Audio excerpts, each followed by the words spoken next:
Hey everybody, this is Perch. I've talked about Spider Boy a few times. This is the more recent Dan Slott version.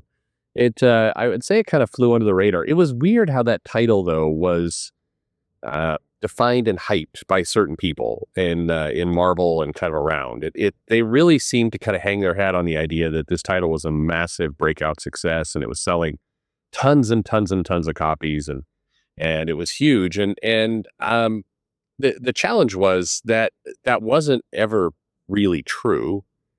And on top of it, any kind of sales bump that there was heavily steered by incentive programs, and the company knows that. You do a variant, you do number one, you do some incentive programs around it, and it will spike the numbers in shops. And I mean, these are publishers; they know this. This is literally their business, and so I find it um that disingenuous, frustrating. It just the overhype, I think, never works. I think DC got is running a little bit of risk of that in times with the Absolute line, where they're like, "This is selling hundreds of thousands of copies every single time." It's like, well, not all the books are, and also, I mean, in the crudest way, nobody likes a braggart, and you shouldn't. You need to hang your hat on the power of the story and the good fan reaction. Hanging your hat on sales when there are a lot of things in comics that game the sales, I think is a dumb move. But anyway, they did this for Spider Boy, and then it just became an inconsequential title. Dan Slott, wandered on over to DC to do this third Superman book, and Spider Boy is kind of there. I don't know what the future holds for Spider Boy, but I doubt very much. But anyway, this listener has a couple ideas, or at least some opinions on Spider Boy. So let's check that out. It says, "Dear Perch, one thing I've gotten several arguments about online was whether or not Slott's Spider Boy had low sales in general, which it did. I always got the impression the book only made it to 20 issues because it was more to keep Slott at Marvel, and when he left DC to write Superman, there really wasn't any reason to keep the book going. If it was selling well, they would have just gotten a new writer, then relaunched it a month or two later," which in fairness, they may still do, but you're absolutely right. A lot of this had to do with, giving Slott a project. They pay Slott a lot of money, and so they needed to give him a project. This is the project. And I think there was a little bit, in fairness, and this will be the most generous thing I would say, if you're trying to make a new character work, now I think Spider Boy was not the one to, go to the mat for, but if that's what you're trying to do, then yeah, you should give it 20 issues. You need to give it a fighting chance. Marvel is more, equally guilty or more guilty of saying, "Here's a big new character we want to push. 5 issues and we're out." And that's definitely not going to work. So, I think it's right that they pushed. If you were behind a character, if you want to make this happen, then be all in and be willing to kind of suffer the consequences of having, a 10, 12 issues of lower sales and just keep plowing at it, keep marketing it, keep pushing it, because that's the only way you're going to get there. If you don't do any of those things, then you're signing your own death warrant to some extent. Now, to be clear, there was minimal marketing for Spider Boy. So they put it out. It had low sales. They pushed it for 20 issues. They didn't really do a whole lot to change that trajectory, but here we go. Back to mail. It says, "Man, Slott really tried hard to get people to believe the Spider Boy's intro arc was in adjectiveless was a big hit. In hindsight, it kind of comes off as desperation on his part because it seems so forced. The character's first appearance and only got to a third printing because of speculators, and second printings for the next few issues of adjectiveless really didn't mean that much." I'll make a comment on the printings for a moment. I mean, again, in the spirit of you can game a lot of things in comics, and people do. One of the things that's often gamed is the printings. The printings is one of the biggest ways. I mean, look, if you have a comic that sells, well, it does stronger than normal numbers. You go back for another printing. It's fairly common that second print run is tiny. The publisher, unless it's truly a standout hit, it's not wise for the company to sell out of a print run of 40,000 and then go back and order another 20,000. They don't do that. They order 500. I mean, they do small print runs. I'm exaggerating a little bit for effect, but that's they do small print runs. So when it goes to a third printing, then it's like, oh wow, this thing must really be selling well. It's like, well, your second printing was a low amount. So yeah, not surprised you burned through that. And companies, one in particular, will just do this to get to fourth, fifth, sixth printings because it can then market around it. So they can hype around it.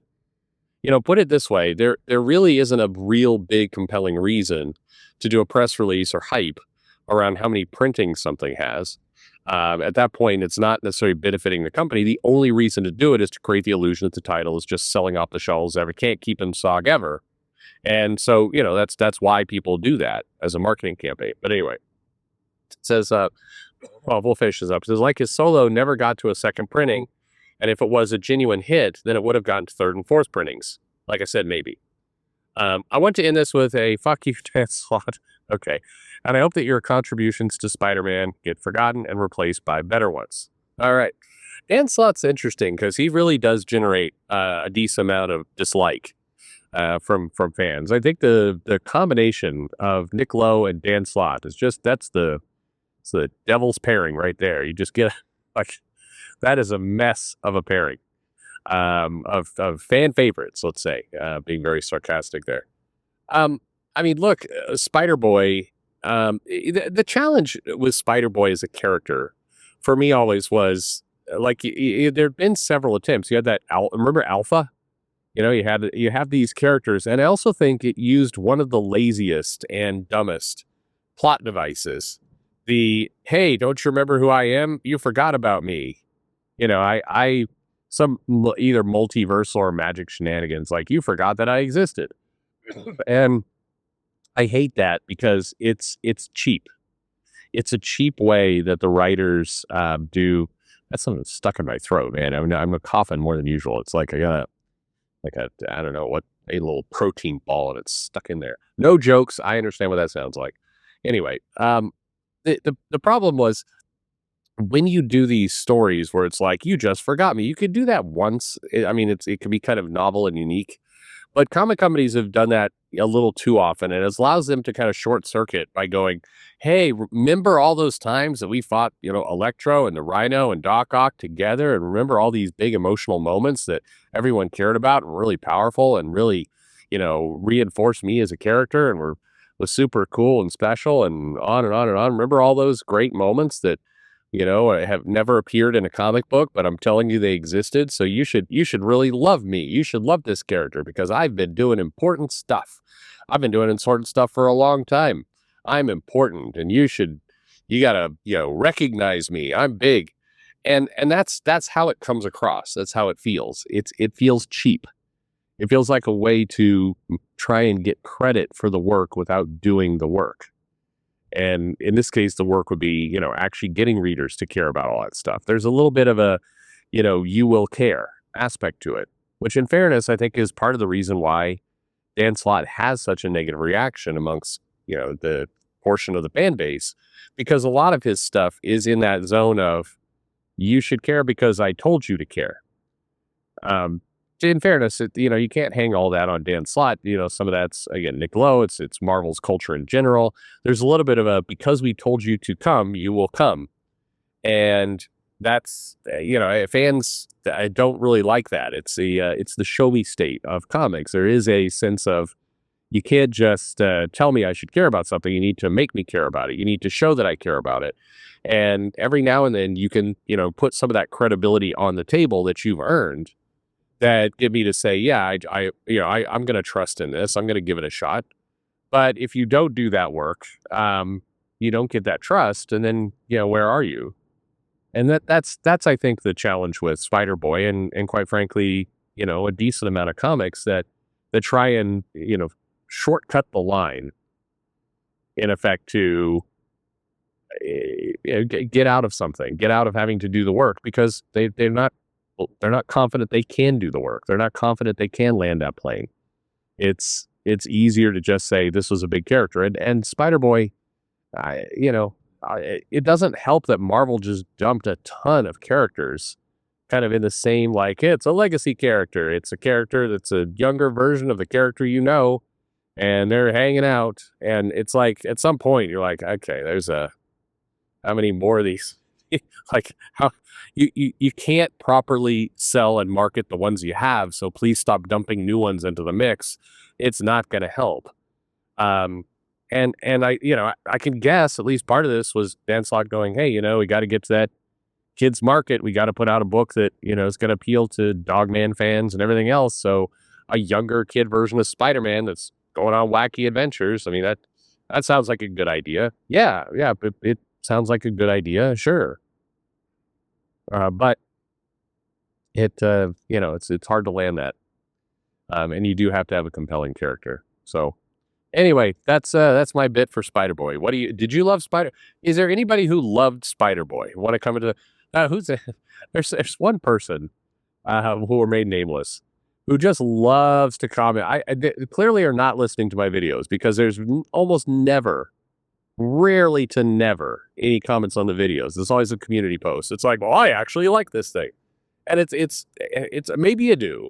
It feels. I'm not calling you out, so I'm not putting a name out there, but it feels a little disingenuous. I just want to say to always be like, well, I'm going to completely ignore everything that was said in this video and not respond to any of the points about, build and whether this character, is given a fair shake and are there problems with having the character roll out this way. I'm not going to comment on any of that. Just go, well, I liked it. And it's like, okay, well, good for you. I'm glad you liked it, but when you like everything that I'm going, I think there's a problem here. Well, I liked it. Okay.